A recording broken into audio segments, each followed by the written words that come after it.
April 2.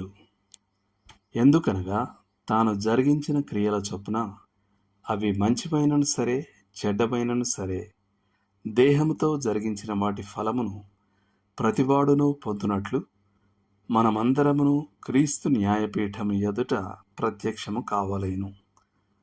కొరింథీయులకు రాసిన 2వ పత్రిక 5వ అధ్యాయము 10వ వచనం. మునుపటి భాగంలో మనం చూసిన ప్రకారంగా పరలోకాన్ని సంపాదించుకోవడానికి తారతమ్య భేదాలు లేదా స్థాయిలు లేవన్నది నిజమే. అయితే పరలోకమందు ప్రతిఫలములు సమానంగా ఉండవు. కొంతమందికి ఇతరుల కన్నా ఎక్కువ ప్రతిఫలం కలుగుతుంది. ఇది కూడా నిజమే. క్రీస్తు యొక్క న్యాయపీఠమునందు మన జీవితం పరిశీలించబడుతుంది. అక్కడ నమ్మకంగా జీవించిన వారికి ఇతరుల కన్నా అధికమైన ప్రతిఫలాలు దక్కుతాయి. అది శిక్ష విధించే స్థలం కాదు, కానీ ప్రతి విశ్వాసి జీవితం ఎలా సాగిందో పరిశీలించబడే స్థలం. అదేవిధంగా పరలోకమందలి మహిమలను ఆనందించడంలో ప్రతి ఒక్కరికి సమానమైన సామర్థ్యం ఉండదు. ప్రతి ఒక్కరూ సంతోషంగా ఉంటారు, కానీ కొంతమందికి ఆ సంతోషాన్ని అనుభవించే సామర్థ్యం ఎక్కువగా ఉంటుంది. ప్రతి ఒక్కరి పాత్ర నిండిపోతుంది, కానీ కొంతమందికి పెద్ద పాత్రలు ఉంటాయి. మనం పరలోకంలో ఒకేలా ఉండబోతున్నాము అనే భావన బైబిలు అలాంటి నిస్సారమైన వ్యక్తిత్వరహిత సమానత్వాన్ని ఎక్కడ బోధించదు.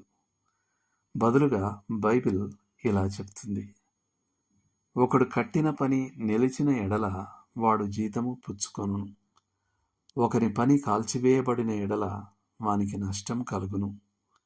అతడు తన మట్టుకు రక్షింపబడును గాని అగ్నిలో నుండి తప్పించుకున్నట్టు రక్షింపబడును. కొరింథీయులకు రాసిన 1వ పత్రిక 3వ అధ్యాయం 14-15 వచనాలు.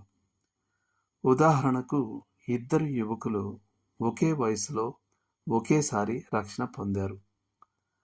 ఒకడు తన జీవితాన్ని దేవుని రాజ్యానికి ప్రాధాన్యత ఇస్తూ నిబద్ధతతో కొనసాగించాడు.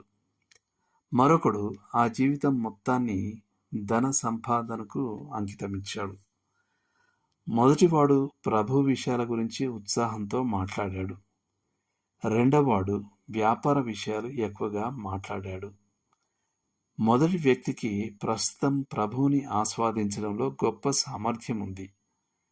ఆ అధిక సామర్థ్యం వలన అతడు పరలోకానికి కొనిపోబడతాడు.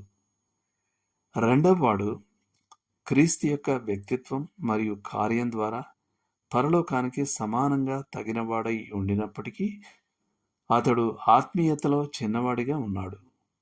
ఆత్మీయంగా చిన్నగా ఉన్న ఆ పరిమిత సామర్థ్యంతోనే అతడు పరలోకానికి వెళ్తాడు.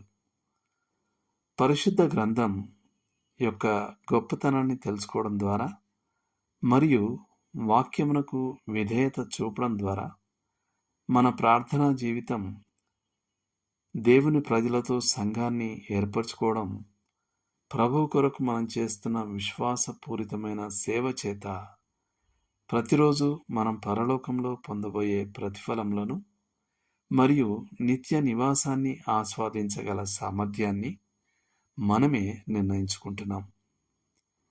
మరియు దేవుడు మనకు అనుగ్రహించిన సమస్తమును నమ్మకంతో నిర్వహించే సేవా భారం ద్వారా ఇది జరుగుతుంది.